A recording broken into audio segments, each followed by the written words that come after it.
আজকে আমি একটা পুরনো দিনের রান্না করব, তেল কই। এই রান্নাটা খুব কম তেল মশলায় হয়, মানে তেলটা বেশি লাগে কিন্তু মশলাটা কম লাগে।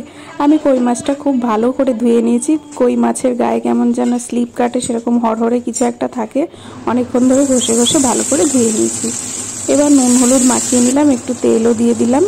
কড়াইতে একটু বেশি পরিমাণে তেল দেবো, আর প্রথমে যে মাছগুলো বড় আছে সেটা আগে ভেজে নেব। বেশি তেল আছে, বড় মাছগুলো আগে ভেজে নেব। মাছটা উল্টে পাল্টে আমার ভাজা হয়ে গেলে আমি আর যে বাকি মাছগুলো আছে সেই মাছটাও দিয়ে দেবো। মাছটা ভাজা হতে হতে আমি ততক্ষণ এর জন্য একটু মশলাটা করে নেব।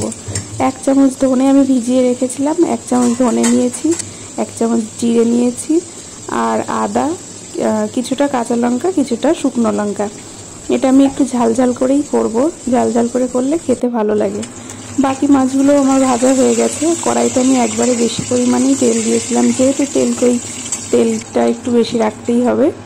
তেলে আমি কালো জিরে ফোড়ন দিয়ে দিলাম, দিয়ে মশলাটা ঢেলে দিয়েছি। একবারে নুন হলুদ ওটাও দিয়ে দেবো। এবার আমি আস্তে আস্তে মশলাটা যাতে পুড়ে না যায় সেই জন্য আমি একদম কম আছে বেশ কিছুক্ষণ সময় নিয়ে মশলাটা আমি কষিয়ে নেব। মশলা থেকে আমার তেল বেরিয়ে গেছে। এবার আমি পরিমাণ মতো গরম জল দিয়ে দেবো।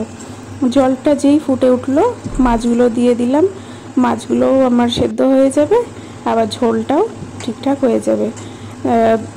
ঝোলটা আমার কমে এসেছে, ঠিক হয়ে গেছে। এবার আমি ওপর থেকে একটু কাঁচা তেল ছড়িয়ে দেবো।